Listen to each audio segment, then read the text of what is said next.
The low-frequency sounds that were being heard in the skies across Britain have now spread to major cities across the world. Something that started off as a couple of isolated incidents has now become a worldwide affair.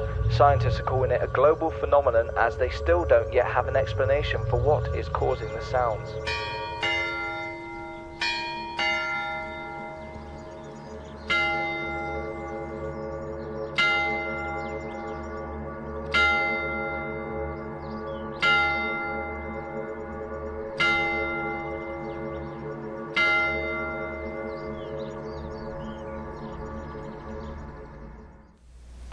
Hello, my name is Chris Thomas.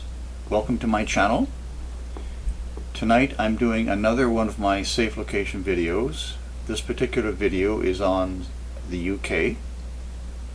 Now I'm looking at the UK as two islands. Ireland, non-politically, and Britain, non-politically of course. And we're also looking at Scotland, Wales, and England. Now, there is a lot happening to the UK, and it's quite complex. Now, I'm going into quite a bit of explanation, and so the video is about an hour and 20 minutes, an hour and 25 minutes, so I apologize for the length. It's just very difficult for me to squeeze in all that I want to say quickly. Now, speaking of quickly and my speech, I get complaints about the slowness of my speech, so I'll ask you to go to one of my videos. Here is a dry run I've done. Go to the gear icon and just go to speed. You'll see normal. Just go and choose 1.25, and that'll speed up the video enough to make it it just speeds up my voice a little bit. So I also like to mention my sources. Now, my sources are primarily Zeta Talk, Wikipedia, and various other types of scientific articles, and so the main guiding principle, of course, is Zeta Talk. Now, Zeta Talk is head and shoulders above any other source on the internet, so it's my main. Now, I don't parrot Zeta Talk. I take the information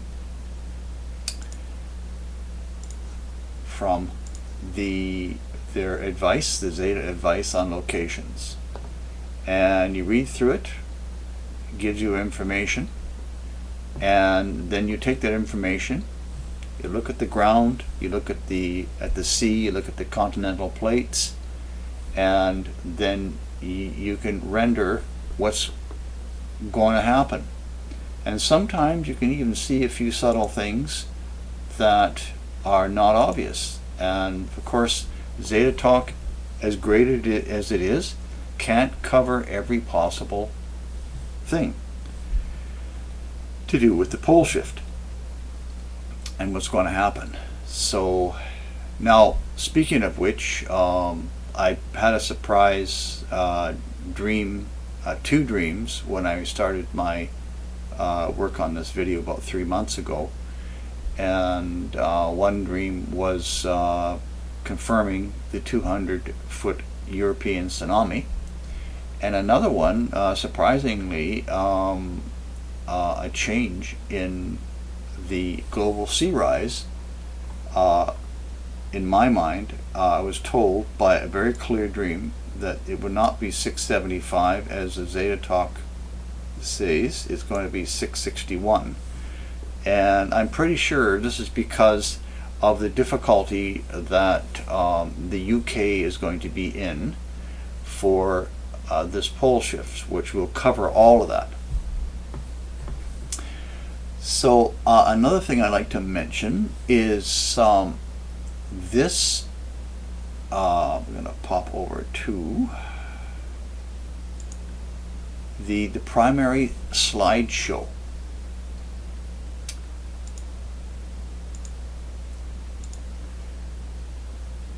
This slideshow I'll be going through in the video here is currently just a slideshow, but what I do is I take this slideshow and I output it as a PDF, and that PDF I put in an area on the video channel, which will show you. So you go to show more. Now in this case we're not seeing. I'll have to go to another okay. Now this video here is one of my videos I've done on safe locations for Canada. So if I mention any map or any web link or any information, it will be under show more right here. You can find that right under the video, right there. So that's where you go to find all the links I mentioned in the video. So the pole shift will be in the spring of 2023. People ask me why I say that, but first what I do is I ask them why they wouldn't believe it. On the internet you have a lot of people projecting the year for the pole shift in the next year. So I asked them to tell me the physics as to why they believe that, and I know they can't provide the physics. So most people, get their information from the internet, and the government is not doing its job. The governments of the world are not doing their jobs. The scientists of the world are not doing their jobs. The civil servants of the world are not doing their jobs. Nobody in a position of authority in this world is doing their proper job. And their proper job is to provide safety for the citizens. So what happens is then that the responsibility falls upon the people. Now, people have different agendas. Some agendas are not altruistic. Some are selfish. Many are selfish agendas. So therefore, it falls upon the people with altruistic agendas to help other people. And that's where I am at. Which is why I don't charge my videos. It's why I do this work. So that's a fact. That's a fact. So here we are, a safe location video for the UK. Now, so when people ask me why I say spring of 2023, I say it's because of 9 years of research and ongoing research. So now I've covered my information sources, speeding up the video, and I want to mention a happy thing for me is a new piece of software for my recording of my desktop videos. You'll notice that my speech is synced with my movements and the audio, and everything's all synced together, and so that's a happy thing for me. So that's why you're seeing a change here now. So we're covering England and all the constituent countries of the UK. I will mention a couple things about misinformation. The pole shift is not a magnetic pole shift. That is a disinformation point. As I mentioned earlier, the governments and the wealthy elite do not want you to know, and they are funded, completely funded. They have all the man-woman power. They have all the tools. So wherever you go on the internet to find information, they've already been there before you. They've already have the politicians in their pocket. They already have they're already telling the governments what to say, and they're controlling, they own the news corporations. So you can't just go on the internet and get the facts. You have to do your own thinking and your own decision making, and find reliable sources of information about the pole shift. So consequently, the internet is full of disinformation. So I'm going to give you the basic thing, and that is the pole shift is geographic. It's happened thousands of times before to Earth, and which is why the mountains are so high. Each pole shift comes along, drives them up a little higher, and this has been ongoing. It's a very complex thing, but it's a historical reality that Planet X passes by, or Nibiru passes by, every 3,600 plus years. Every old civilization that I've never found read about a civilization, that a basic Aboriginal civilization, historical civilization, that did not have a name for Planet X. So that should be your first clue right there. So it's a geographic event.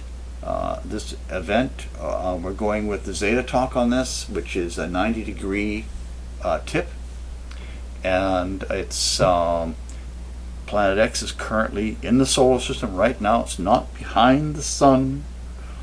There's no reason for Planet X to be behind the sun. It's in front of the sun, but it's too small to be seen with the naked eye. So it's sitting there, and it's advancing very, very slowly through the solar system, and at some point it will get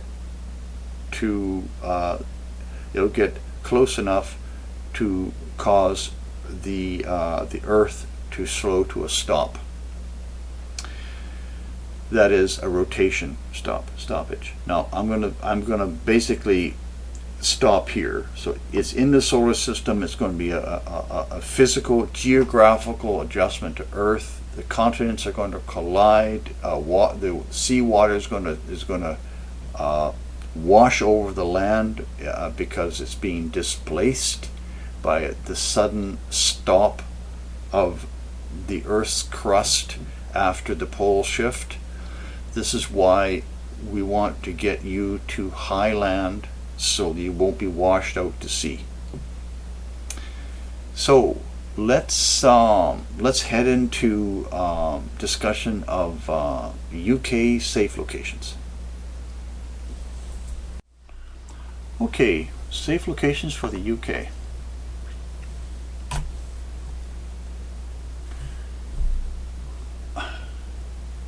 The other night I had a dream where I was told that the global sea rise is going to be 661 feet instead of the Zeta Talk 675. So what this means is that the UK is not going to be seeing as much loss as it appears. Now, I think we should probably do that right now. I'm going to go right to there. Now, here is an area here, Pennines. This is set for, now I'm going to set it for 750, which is the, for England proper, this is what is expected. Now, inside, in the video, a little later on, I'm going to cover the fact that England is tipped to the west. Now, will tip during the pole shift considerably, but I'll be covering that. But which will mean that we'll have a little less landmass on the western side, on the western extremities of England. Now that is, yeah, this is England. Pardon me. I believe that is, you have to pardon me, that I believe is England. Yes. So the loss will be more. The tip will, you lose more on the west, and the east side of England, eastern England, won't lose as much. But also that the pole melt after the pole shift. Now you need to understand that when the poles shift, that puts the ice caps in warmer temperatures. You'd only need a 5 or 10 degree tilt to melt all the ice caps. In this case, it's a 90 degree tip, so of the Earth's attitude. It rolls.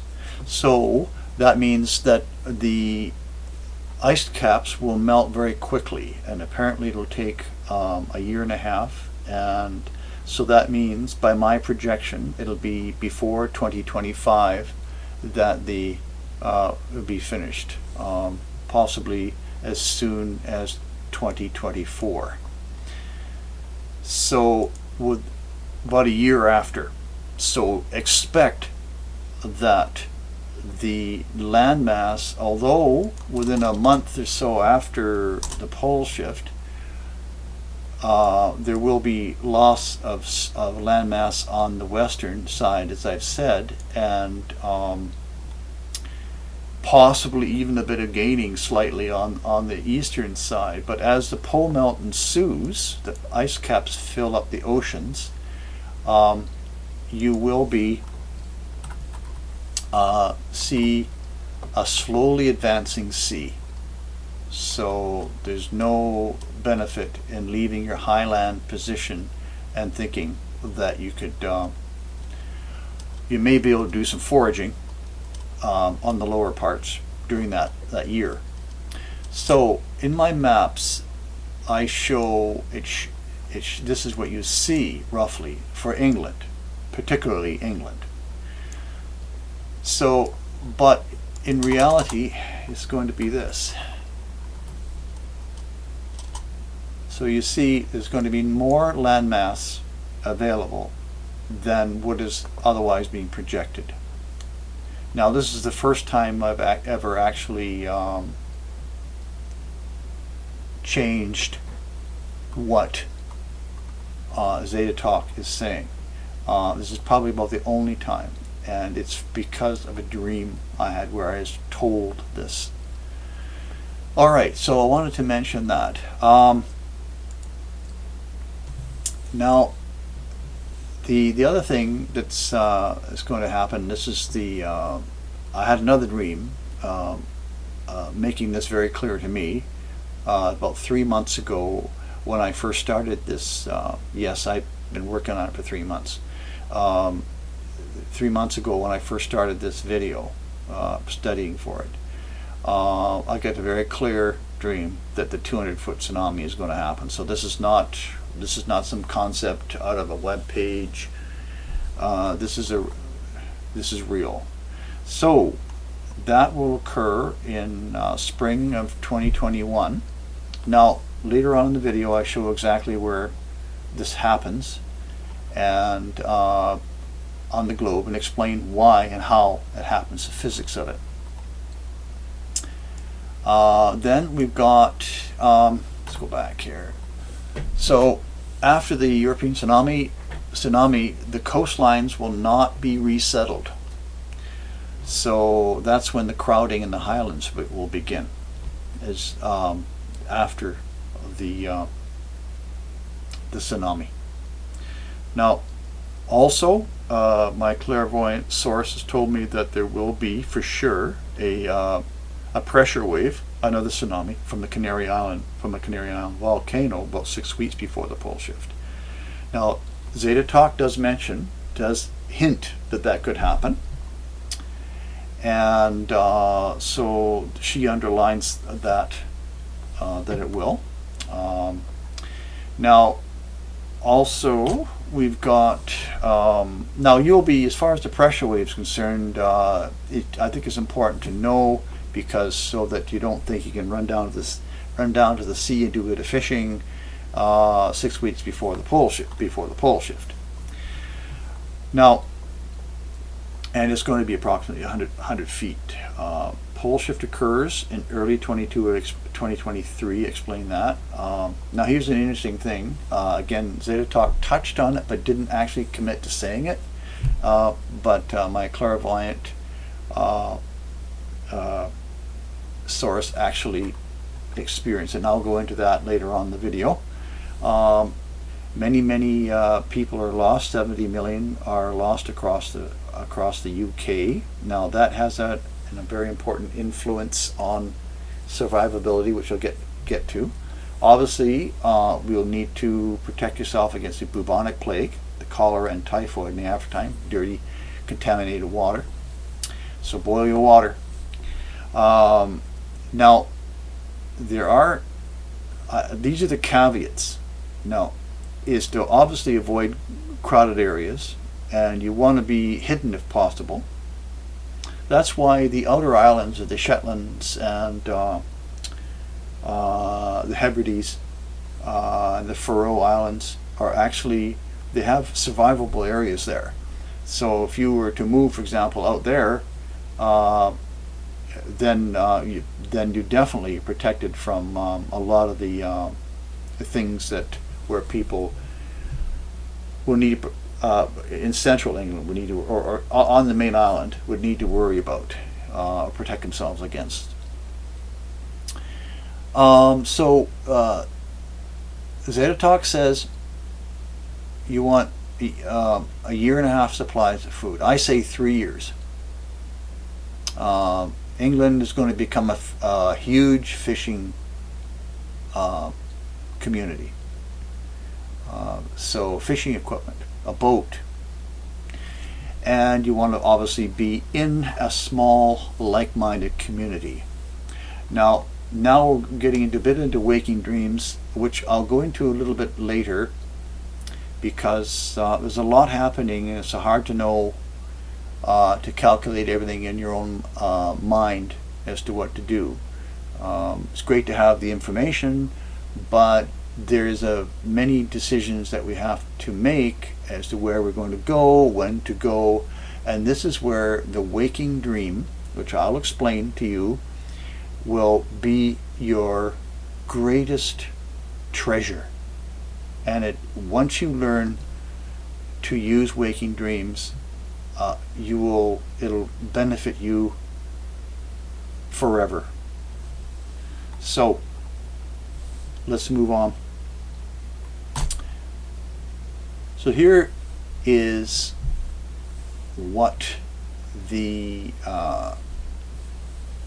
UK will look like in the aftertime, after the pole melt. Now,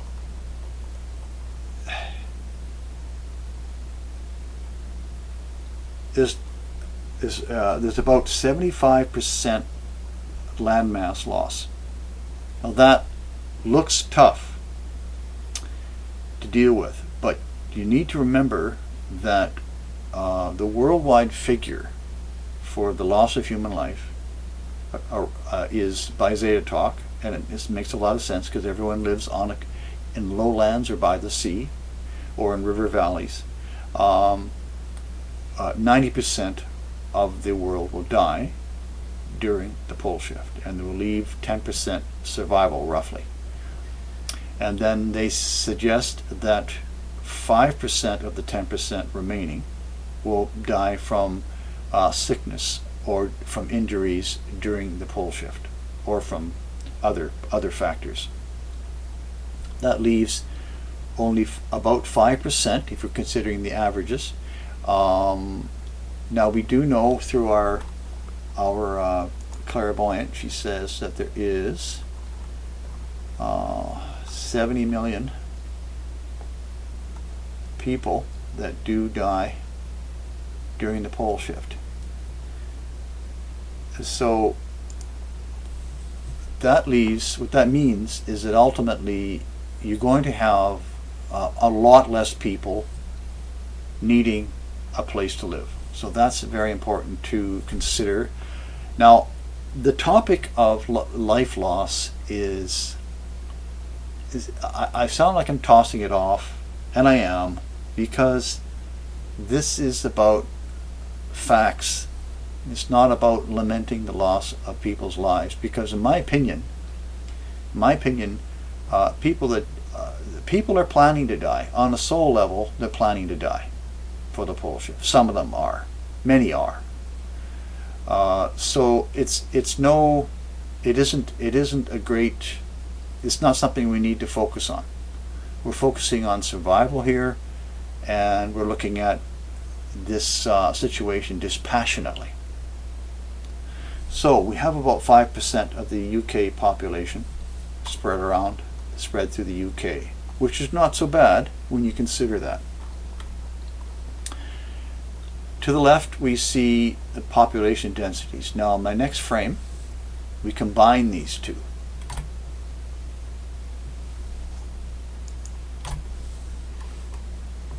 Now, I highlighted the high areas. Now, again, this is the 750.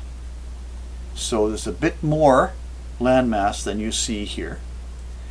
But this gives you an idea. Now, right now, again, we're talking about the island of England. That's what I call the island of England, or Britain. So you can see, obviously, that southern England, or central England at least, but southern England particularly, will be migrating towards Wales. And there are a few highland areas here on this part of southern England. So you can expect Londoners to be headed to Wales and in here and the Pennines. And obviously now you have to forgive me, the name of these highlands here it temporarily escapes me, but this is where the majority will head, in my opinion, here and then through here and in the Pennines, the South Pennines. So we have now I want to just reiterate that I will be covering Ireland, but as a separate entity. And so we cover here. Make sure I cover all this here. Now I want to emphasize again that that the islands around England are survivable. The Isle of Man has areas that are survivable. So if you want to be isolated for a while, you can find it there. The Faroe, the Hebrides, the Shetland, and the Orkney. Now, yeah, all those islands have high enough land to survive. So now I have maps that I've spent a lot of time building, highly detailed maps that we'll get to, and that show where you can zoom in close, and you can virtually choose an area to live right from the map.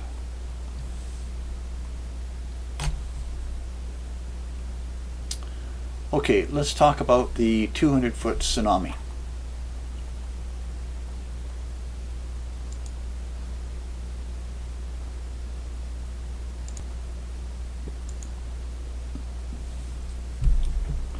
Okay, let's discuss the 200-foot tsunami. The 200-foot tsunami is a Zeta talk expression, and it's been talked about and written about for years now, many years.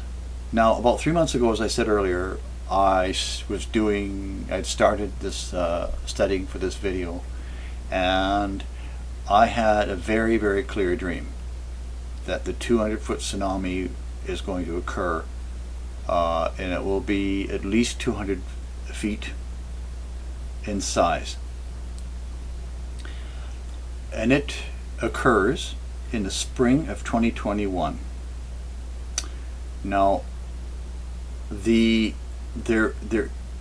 actual event is on the UK within 2 hours of the actual event, and I'll explain that in detail very shortly. Because the wave moves calculated about 500 miles an hour, so that might be it might be a little bit less, but within 2.5 hours, the tsunami will be hitting Britain. So it's a very real event. And so now after the tsunami, as is said, the coast won't be resettled. Obviously, I'm sure some people are going to try, but generally it won't. So that's where the highlands will begin to become crowded. So at this point, we're going to switch to Google Maps, actually Google Earth, and I'm going to attempt to explain exactly how this occurs. I know how it occurs, it's just explaining it because it's quite complex. Okay, now I'm going to explain why and how the 200-foot European tsunami is going to happen.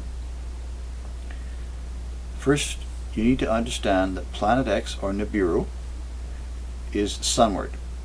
So we, us, you, looking at this globe are representative of Planet X.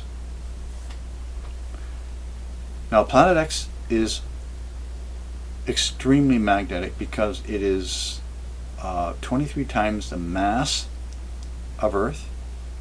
In other words, 23 times heavier and 4 times the size. And it has a massive magnetic signature. Massive. Now, as Planet X approaches, which it is now, slowly, for a pass-by, the pass-by will be at the time of the pole shift, but we're a long ways from that yet. So now, meanwhile, we have a strong magnetic field influencing our crust. Now, by the way, when you read about these power stations blowing around the globe, many of them are caused by the nearby magnetic influence of Planet X. Also,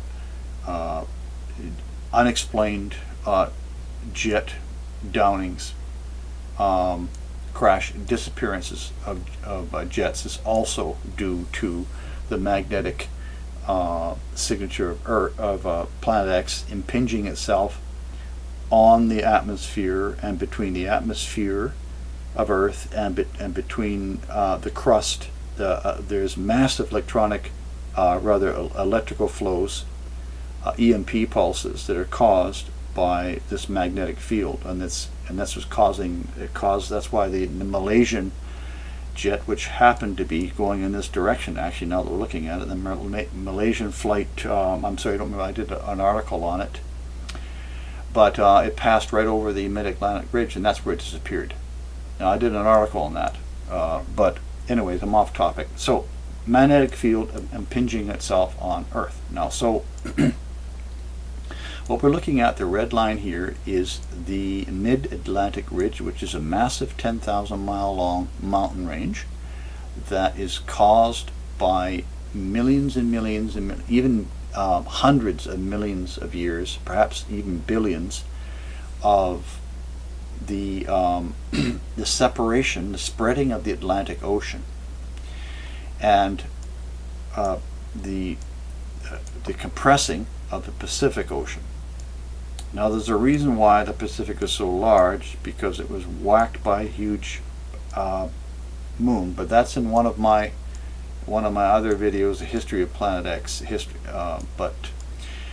So we have a spreading Atlantic. Every time a pole shift occurs, you get the spreading of this magnetic of this joint between the North American continent here, the South American continent here, and the African continental plate here, and then the Eurasian. Now the line between the Eurasian plate and the African plate, you can see it here, roughly runs through here like that. So you get those four massive continental plates, and they're splitting down the Mid-Atlantic Ridge. Now, as I've said, the Mid-Atlantic Ridge is accumulated a heavy mountain range full of iron-rich cooled magma, which has basically formed a huge third magnet on the outside of on the like so. So the Mid-Atlantic Ridge has its own magnetic signature, and every day at noon, when the Mid-Atlantic Ridge is under the sun, what happens is that as Earth rotates, we have a grab hold of the Mid-Atlantic Ridge to Planet X's magnetic signature. So that temporarily slows the rotation of Earth, but whereas the Eurasian plate and the African plate want to continue to roll, to move. So that's why it spreads. It's because of the differential of the pull. So it's pulling. This is pulling on this side, on the east, and it's holding back on the west side. And that's why it spreads, and that's the reason why you have the Mid-Atlantic Ridge in the first place, because of the magnetic hold that Planet X has on this massive ridge like that. As it happens twice a day, because when the Eastern Pacific is over under the sun at noon, the Mid-Atlantic Ridge is also getting a hit from the magnetrons that pass around the Earth, so it's a double hit. So it's every 12 hours. So we have that stress on spreading of the Mid-Atlantic Ridge. Now during the pole shift, this spreads probably 600 miles. Now remember, this pole shift is particularly difficult. It's a close pass by. Planet X does not touch the Earth. Passes by. Now when that happens, now let's back up. Let's back up to the spring of 2021, when we have the New Madrid event.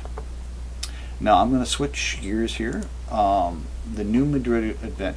This map, courtesy of Zeta Talk, I have actually taken that information and put it on my own map, but the numbers and the locations are Zeta Talk. Number 9 is known as the New Madrid earthquake. Now I'll get back to this in a minute. So we've got so when that happens, what's occurring is that the stress of the spreading of the Mid-Atlantic Ridge pushes on a subplate that's not really recognized by science necessarily. But if you zoom in here, you can see the join there. This join runs towards what the Zeta Taucus mentioned many times is the mid-Atlantic, the New Madrid fault line that starts in the New Madrid area, and it runs up underneath the some Great Lakes and up the river, the valley of the St. Lawrence River, and out over that way. So it happens, this whole section of the North American plate, this is a North American plate here, begins to crack. So what happens is it drops this way in the direction of the arrow.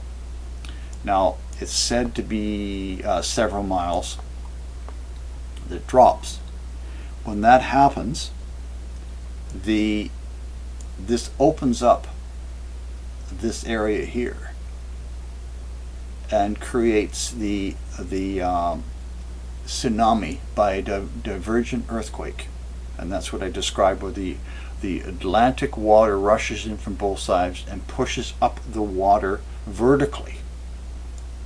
Now, how does that result in a massive 200-foot tsunami going towards Britain? Well, let's switch here back to this image here. This is a live rendering of the Gulf current. Now this is science. This isn't drawn up, imagined. This is real data that's that's provided by probably NOAA, and you can see that the Gulf current that pushes up into the North Atlantic is alive and well. And it's this current here you're seeing here that tips that pile of water that's generated in this joint right here and tips it towards the Northern Europe. And that is why and how the 200-foot tsunami starts its travel towards the UK. So that is the actual dynamics of how that happens.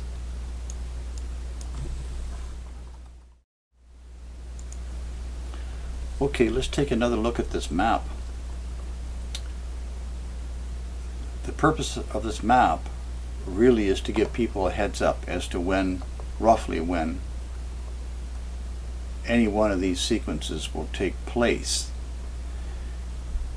They're sequenced so we know that there's a direction and an unfoldment of the major global disasters that will occur before the pole shift. All these will occur before the pole shift, starting with the sinking of India here. Now, it's probably, you could call it possibly about a month between these, except in the case of the New Madrid and the separation of the European tsunami, of the separation of the Mid-Atlantic ridge. These will occur together. But all these other events will happen in sequence. Now I will give you the link for these descriptions of these different events. You'll find them. I'll have this up on my channel, and you can read through here. This is where, as you can see, where I got my map from, and you can get an idea as to when what was causing these. So that will be available on my channel. So the point is here is also, this will be up on my channel as well, and the point is here is to give you some kind of idea. So probably you want to know, for example, 8 would be a big one, because 8 will occur months before, or a month or so before the 9 and 10, and that is the great quakes that are going to happen in Japan. So you can read about that.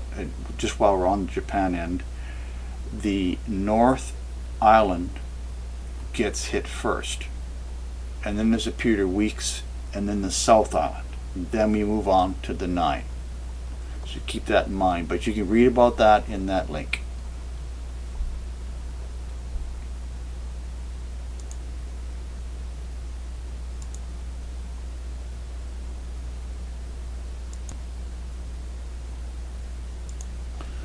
Okay, going back to our map here. This map is massively high definition. I took there's a lot of time put into these maps that you'll see. You just, if you can see a link over the map, this particular one, you can click on it, and it will open a much larger map where you can zoom in.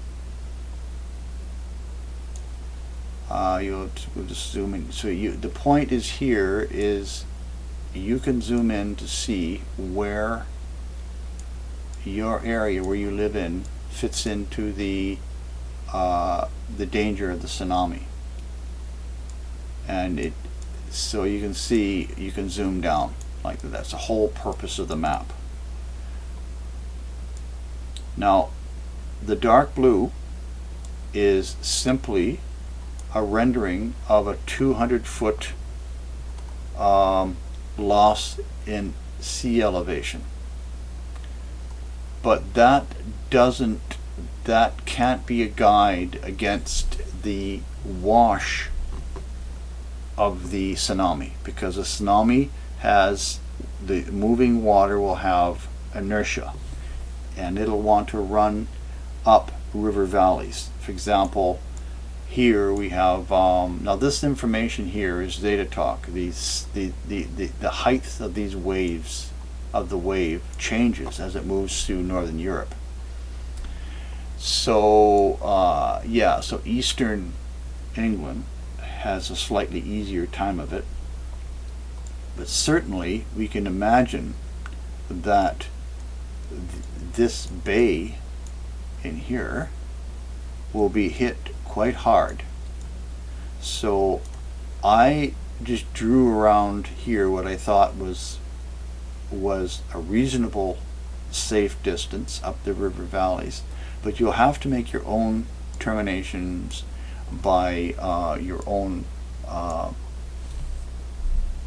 well, this is where Waking Dream comes in, and I'll maybe talk a little bit about that shortly. But these are the danger areas around where the water is going to thrust in, because you see the shape of the bay is compressing the water, so it'll push far up into here like that. It'll push up. They call it funneling. So you can't. Now in the case of over in this area here, for example, you would think that the water would funnel, and it may funnel a little bit, but the water has a longer distance to flow. So this is a matter of what, 10 miles, 20 miles here, roughly. This is just roughly. So the water will be moving a lot slower by the time it gets here. So it's not quite as bad, and of course you'll have a lower wave, a smaller wave. So those are the basic principles that you have to watch for in the movement of the water. So if you, as I said, if you click on this map, you on that link, you will see, you can have this for yourself. And now there was something that I wanted to mention about this. Yes, now, okay, I wanted to talk about waking dreams. Waking dreams are your oversoul giving you all the information you need to help you in your life.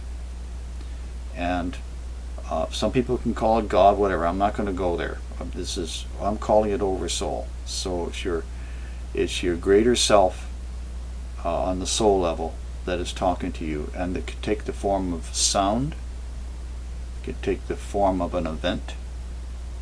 It could take the form of events, like, for example, like a bird, the sighting of a bird, the sighting of a certain kind of animal. Signs are, like road signs, are a great example of waking dreams. If you're thinking, for example, about whether you should take a vacation or not this winter, and you're thinking about it, and then you see a truck pass in front of you. Go to Hawaii and have a great time. I'm sorry, it's kind of corny, but this stuff happens. And so, or if you see something like somebody's wearing a jersey with the words on it, "No vacation here." Okay, that is a very clear example of a waking dream telling you don't go on the vacation. So this can be used in any area of your life. It can be used in virtually any area. Financially, it can be used socially. You can use it in professionally. You can use it in any area. I'm currently writing a book on this. I wish I hadn't said that, but I am writing a book and about waking dreams. So it comes to your safety. This is very, very. It's critical. It's critical. So if you're considering relocating to an area for the tsunami, watch very carefully what you hear and see, because it's talking to you. And this is also known as signs and omens, and I believe visions are also used to explain this. But these are like day-to-day simple little things, tiny little things that can happen to you. You can see a flower where you wouldn't expect it to be growing, and they all have special meanings for us if we learn. You need to learn to watch for them. So that's a very little bit on waking dreams, and I hope that you, if you have any questions about that, please message me or contact me. You can use my email here and contact me there if you have any questions about waking dreams.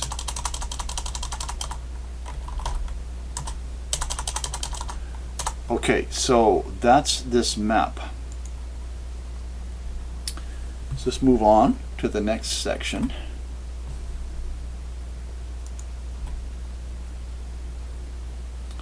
Elevation loss. Now, this is more of a point of reference than anything, because the reason I say that is because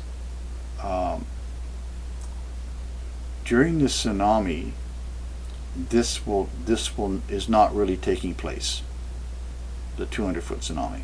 This is a pole shift tipping of the landmass that the UK is sitting on. And now the western side of the UK and western Ireland gets a pull down of 150 feet. This is Zeta Talk information. And the eastern England gets a pull down of only 15 feet. London, for example, gets 25.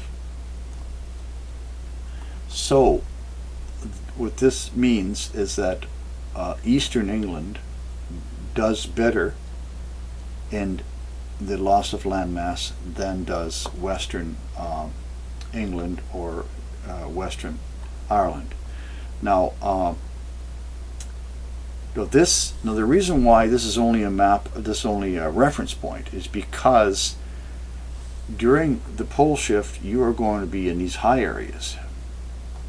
Wales, the Pennines, and up in Scotland, and the various areas which we'll cover shortly. So you won't be concerned about the tipping. It's more to do with the after time, where you can expect to have a more land showing up on the eastern side of Britain. And of course that also applies to eastern Ireland as well. So that's the purpose of this, was just to give you a heads up on that, the tipping of the landmass of the UK. During my discussion with the clairvoyant, she mentioned to me something that she saw.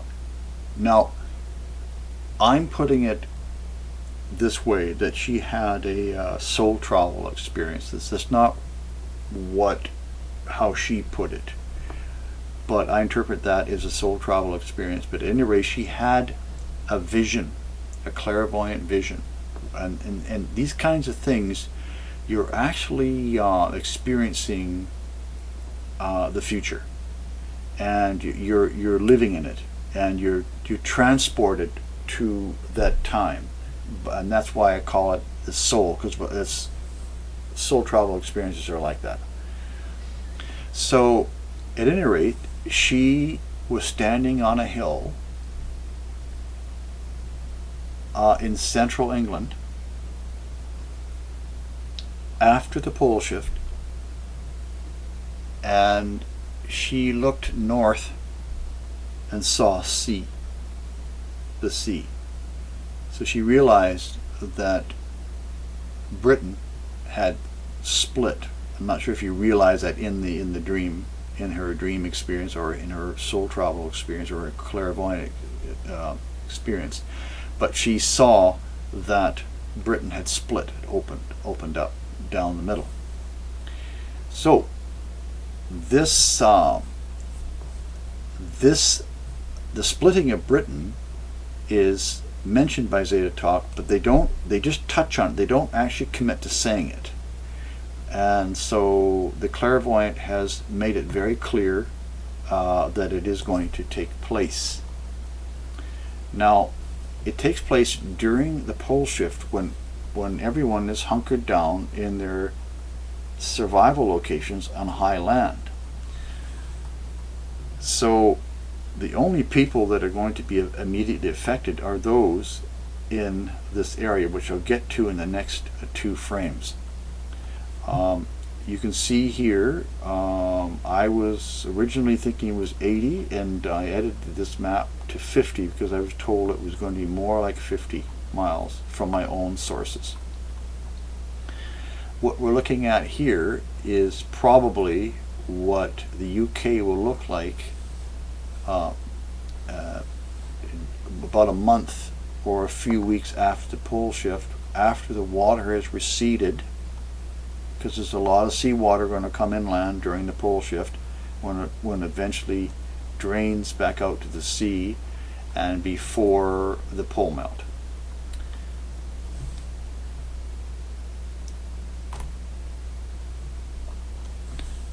Now, this portion of my study of the event of the separation or the splitting of Britain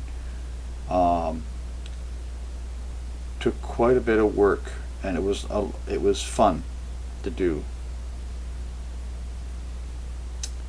Now, this block of text will explain. You can read this, pause the video, and read that. But I'm going to explain on the fly how it is that I arrived at this line here. Now, we know by Zeta Talk that the split occurs between the Mersey and the Humber. So that we know. Now, we also know that, also Zeta Talk does say this, that a river valley is a weak point in the crust. So we know then that we follow the Humber up here to there, about into here, and where the river gets more narrow, smaller. So this is where this line came from. Now at this point I'm using my left brain, I'm studying, I'm researching. Now, so let's take the Humber side. We get up into this area here, and you notice that the fault line, now these light lines are fault lines, and the colors are different types of rock and conglomerates of rock. Now you notice the fault lines are running predominantly in a southwest direction, like so. So that's why I decided, okay, well then we'll follow the fault lines that way. Now, the Humber, I believe, does extend this far. But it doesn't matter, because what happens is that, I believe it does, but there's a highway through here that follows the river valley. So it's the same on the Mersey side. Here we have the Mersey River Valley going up to Manchester. Now so that's the River Valley weakness right there.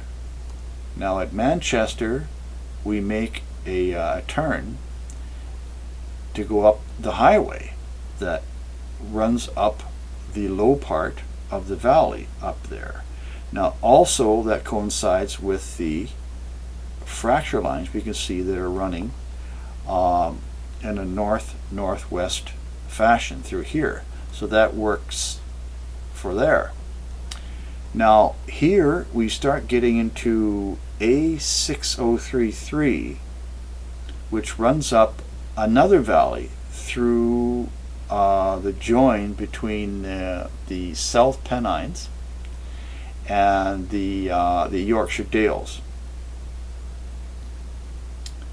So we have a weakness through those mountains, which kind of runs with a feature of fault lines that are running this way as well. You can see them there and there and there. Oops. You can see that. So that's a dominant direction. So as you can see, so that runs in, and then it turns into A646, and that carries on to the Humber side. So that is how I determined the direction, how the split will translate from the Mersey to the Humber.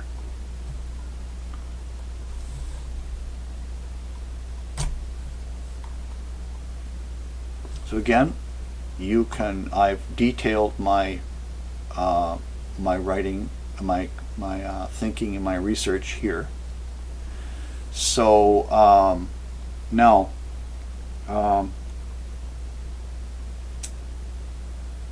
I drew up this map so that, and I believe it has a link to it. Yes, so you can get a bigger map. Yeah, so you can zoom in on that one too. So you can click on it. So we'll use this for now. So now this happens during the pole shift, so people will be hunkered down in the highlands. So the reason I did this map is so anyone who is setting up in this area here needs to know that after the pole shift, these people may find themselves looking south to a channel, to a split channel. Remember, the blue hasn't happened yet. The pole melt hasn't happened yet. So during the pole shift, Britain will split, leaving a huge 50-mile channel between the Yorkshire Dales, and the Pennines. That's the important thing there. And obviously, so if you're expecting to pop across to some friends across here, you'll need a boat. And you certainly wouldn't want to be getting into the sea within weeks of the pole shift, because the water is going to be moving around like unpredictably. So that's why this is so this map is so important. I feel it's that important. And also too, that during the pole shift you don't want to be too close to that split. So that's my bit on the splitting of Britain.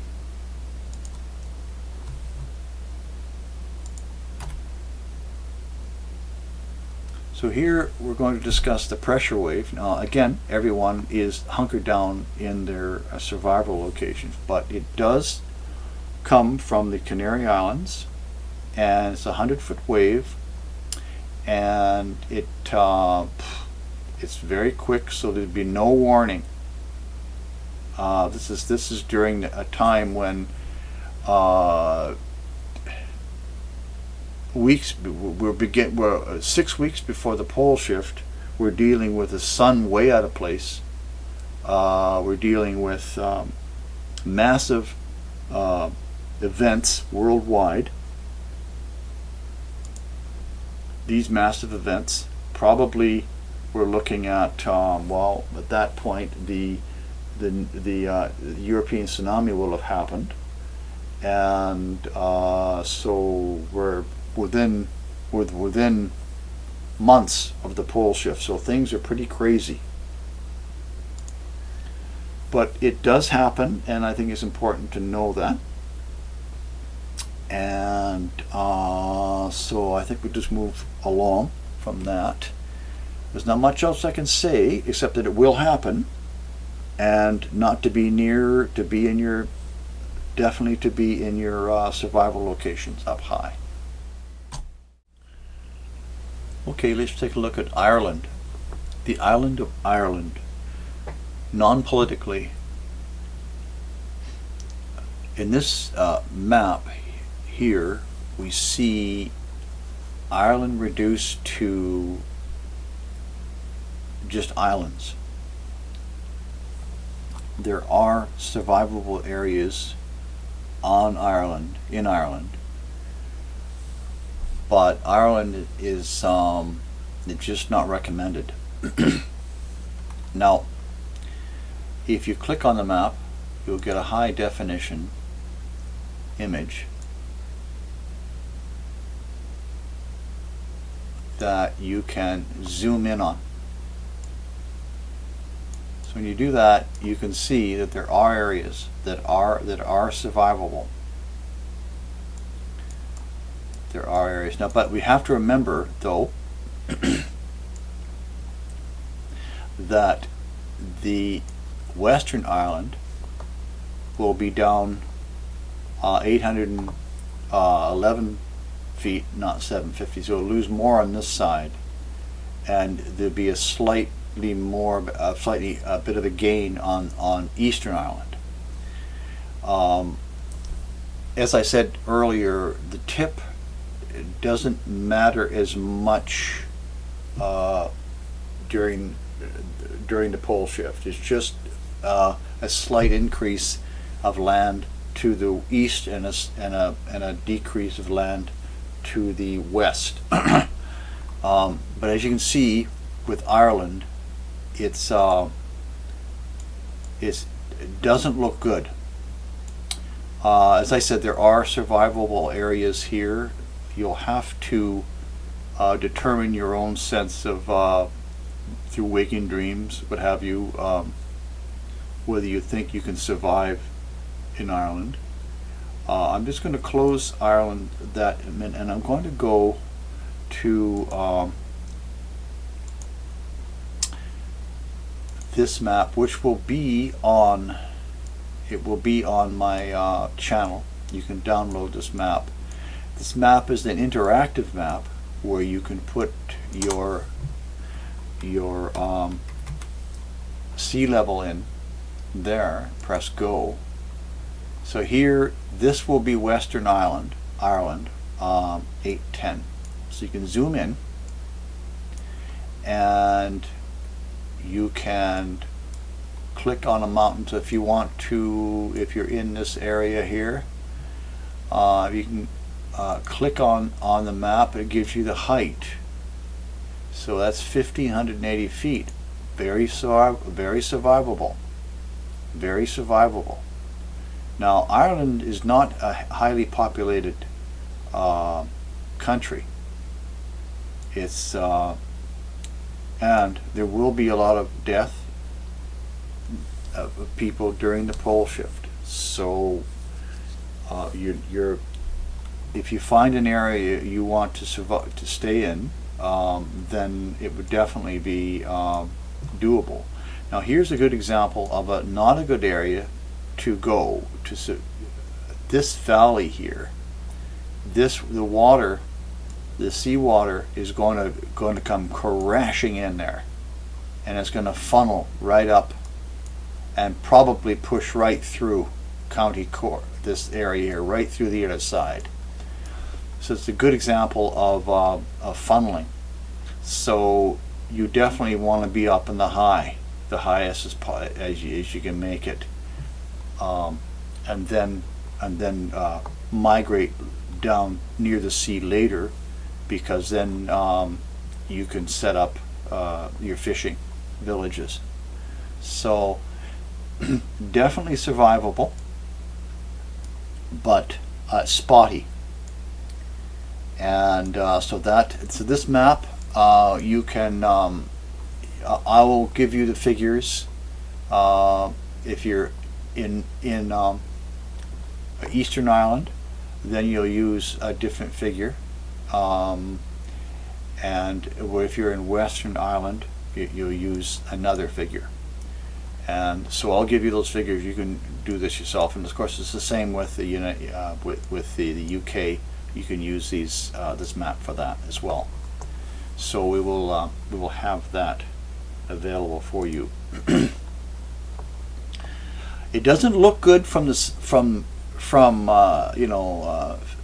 20 miles up looking down. It doesn't look good, but when you zoom in, it's quite doable. And then, as I said, when you add the fact that there will be much less population, then won't be anywhere near as crowded as you might think.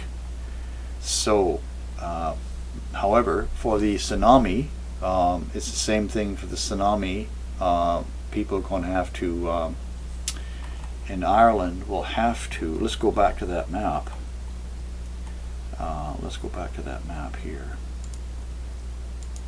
And let's take a look at, now I do have another map, but anyway, this one we can use, and we'll call it 250 for wash.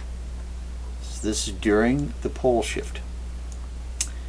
I'm sorry, not during the pole shift. This is during, we're looking at the tsunami, the 200-foot tsunami. So you can interact.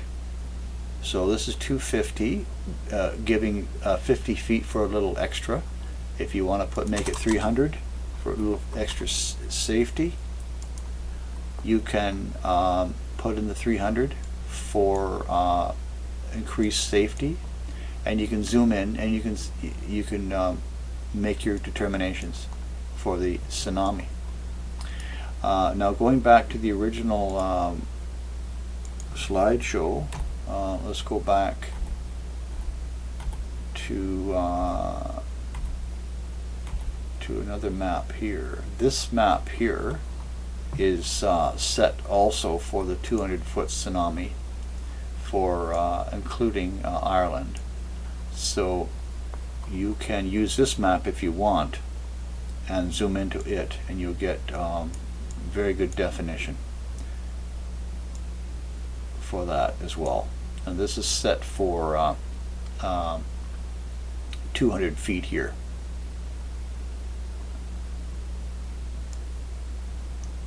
So you might want to add a little bit with safety if you're in Ireland, especially if you're in Western Ireland. So we'll go back to Ireland. So really, that's pretty much it to do with Ireland. It's not rocket science that we've got a lot of loss of landmass.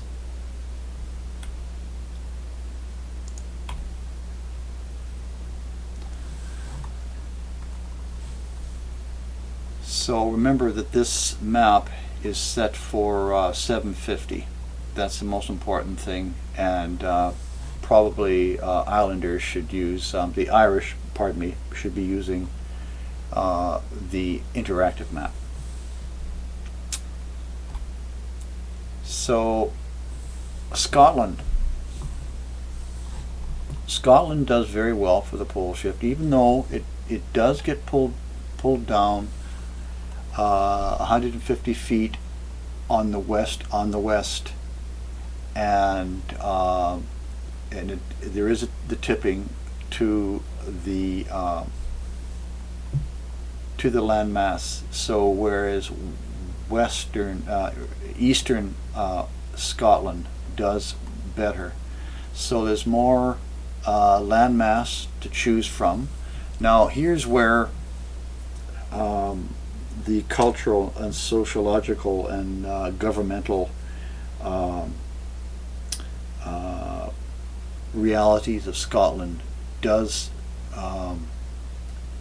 impinge or affect a movement, and a matter of fact, a movement for the pole shift for safety, because I know that many countries have this problem. We don't have it so much in the bigger countries, especially Canada, because there's so much land and so much safe land. It's a question of, you have a choice in Canada.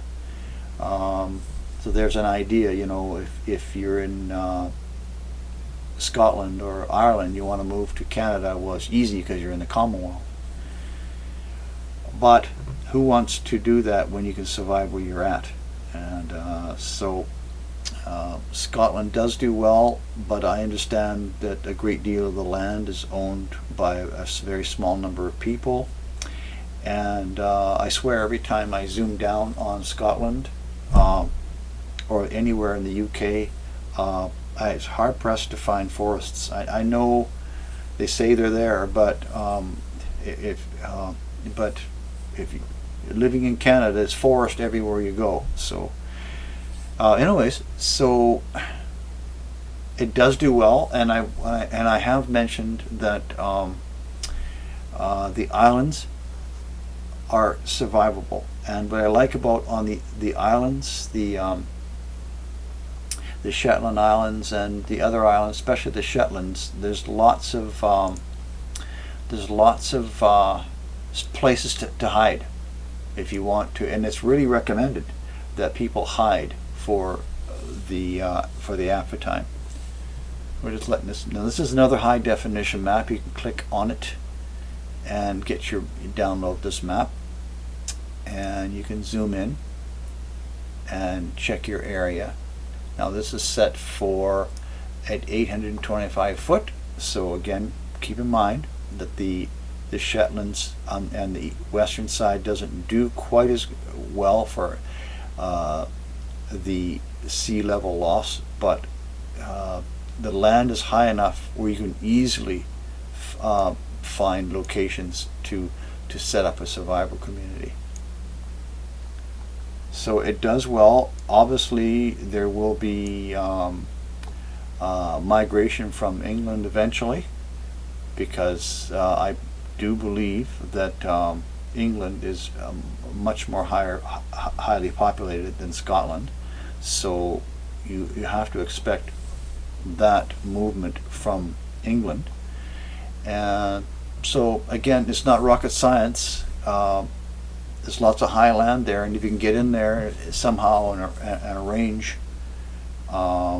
for some land to be on for the pole shift, it's a great place to be. And don't forget to get yourself a boat, because the whole lifestyle with the pole shift, the aftertime is going to there's no comparison to what we have now. So it'll be very, very basic. Fishing, dancing, sleeping, working. So, and then we have Wales.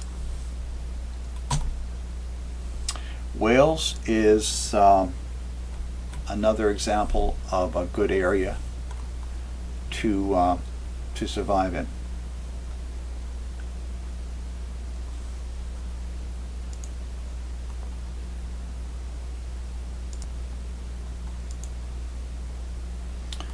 Here again is Wales. Now if we click on the map, we can get a high definition map. Now you can see why it took me so long to, because all these maps are, some of these maps are like, there's 20-30 pieces to them I had to put together to get this map. So please use them if you can.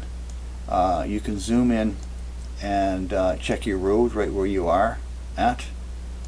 And so Wales is a nice surprise in that, it does survive quite well, even though it does lose a lot of land mass, but there's still a lot left over.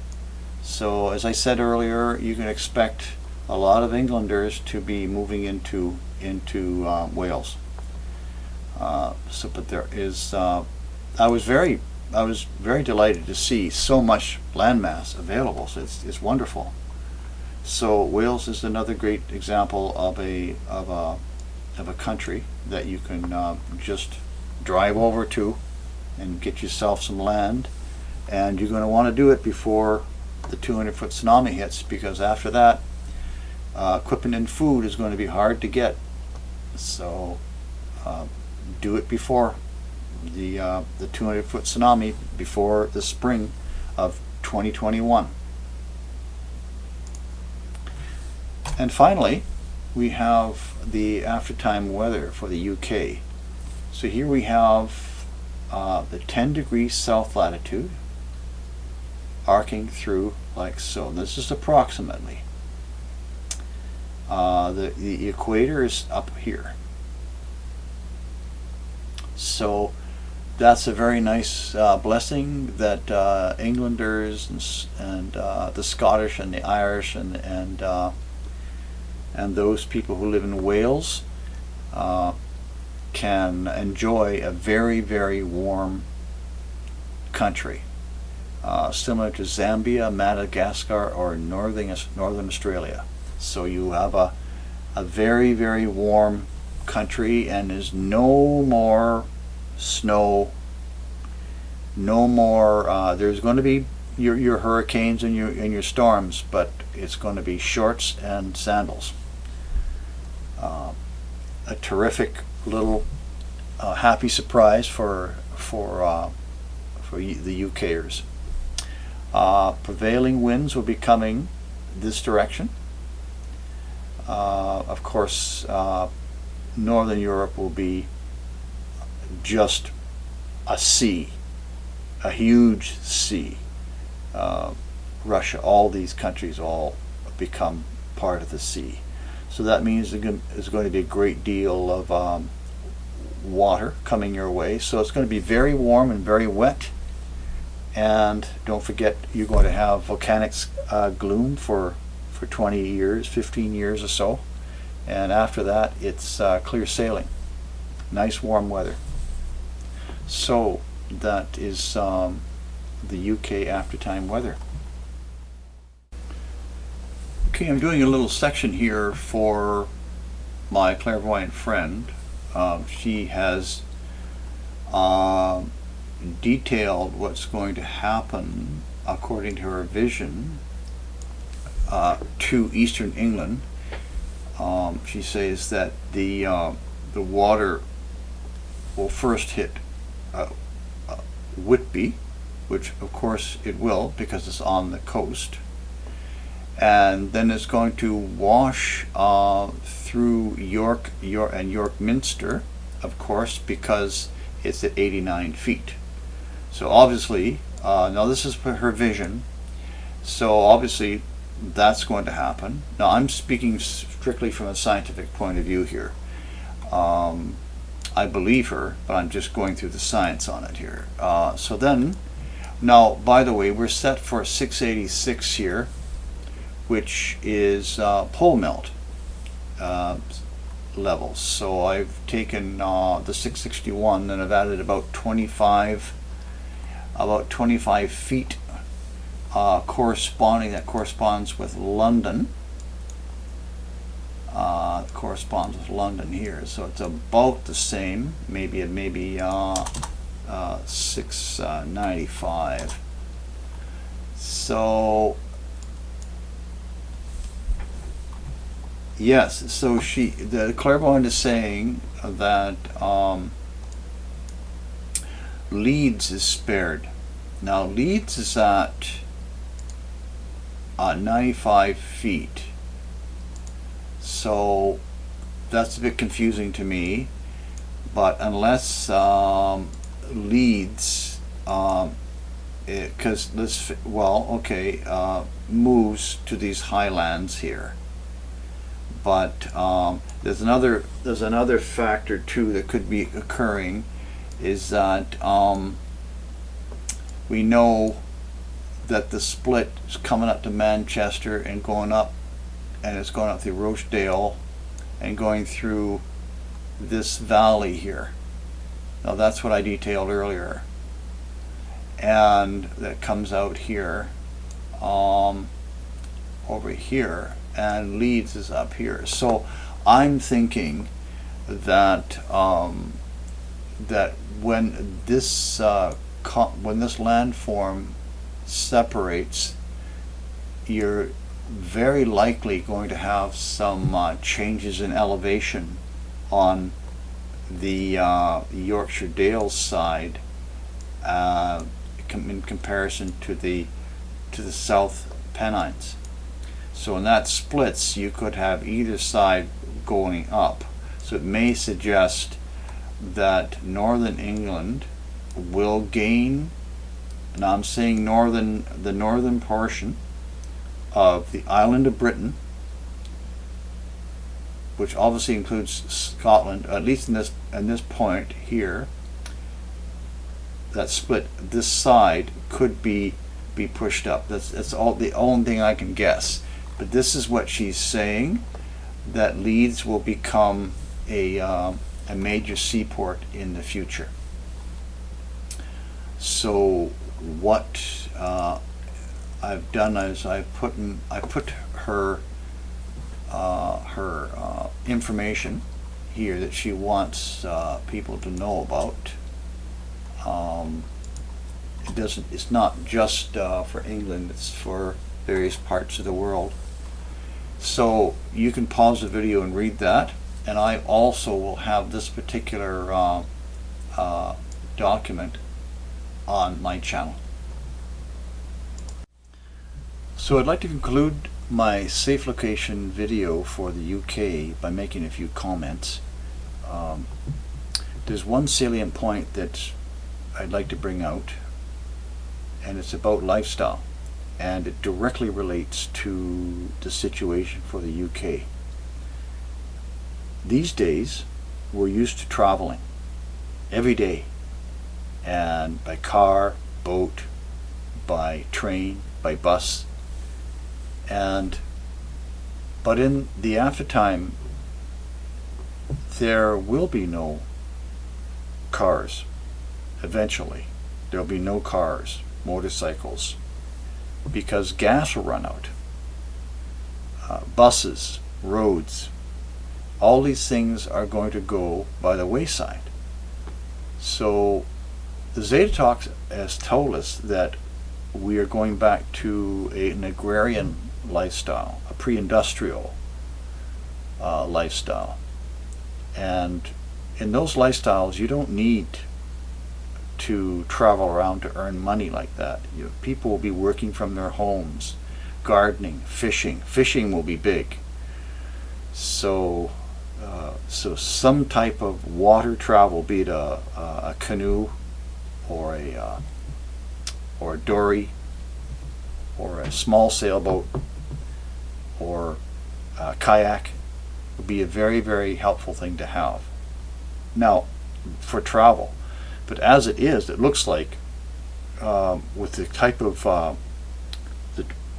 of land mass you will have, which is very, very close to the sea, and the fact that the sea, as Zeta Talk says, will burgeon greatly in its amount of sea life that will happen. It's because of the CO2 from the volcanic action, and that's another thing you don't have to worry about. Of course, in UK, I know it's cold comfort, but you don't have to worry about volcanoes like we have to worry about over here in Western Canada. But there'll be the sea life will be incredible.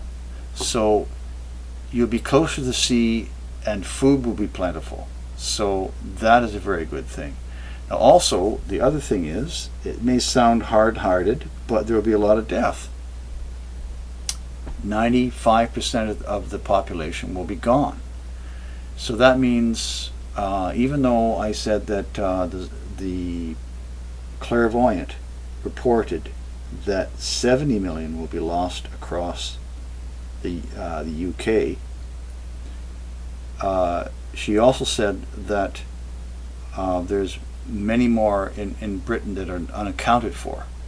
So if you call it maybe 20 to 40 million people, call it 50 million.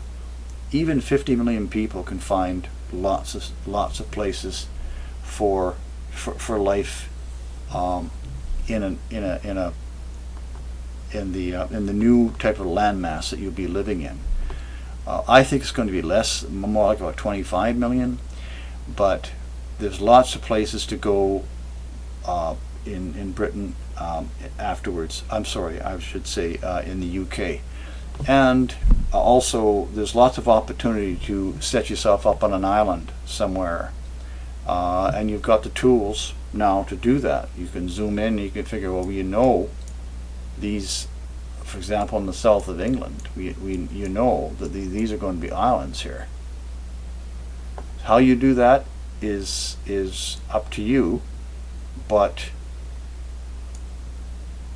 I know that if you follow your waking dreams, if you're heading off to look at a piece of property and somebody walks by with a big check mark on their jersey, or you see somebody wearing a jersey that says, a black jersey that says "no way," then you know you're being told. Some people don't relate to this, but most people, there's a fair number of people that do use these types of things, these signs, that can relate. So those types of instructions will be flying at you when you're making these important decisions. So be aware, and it also works with sound too. You may be walking by a group of people, and you'd be thinking about something, whether to do something or not. It happened to me once, and I was sitting in a restaurant, and I was thinking about. But anyways, I was thinking about heading off to go home for a rest, and I was sitting there, and then I heard these two words that came out of a conversation, just jumped right out of a conversation. Go home. So it works. It works. So if you pay attention, you got to work with it and learn to listen and to watch. You will be told what to do. So that's a terrific skill to learn, and you'll be able to use it incredibly well in the aftertime. Whether you should go down this path or not, it's please give it a try. So England does well. It does much better than you may think by looking at this map. But when you consider all the factors, you put them all together, it's really not so bad. You have options.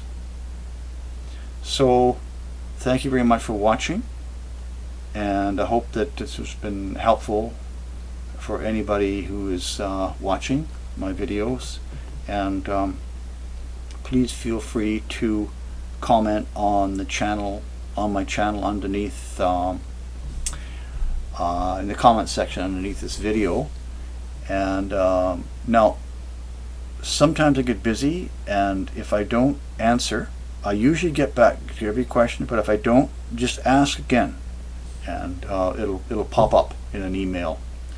And so thank you very much for watching. And so this is Chris Thomas signing off for Safe Location Video for the UK.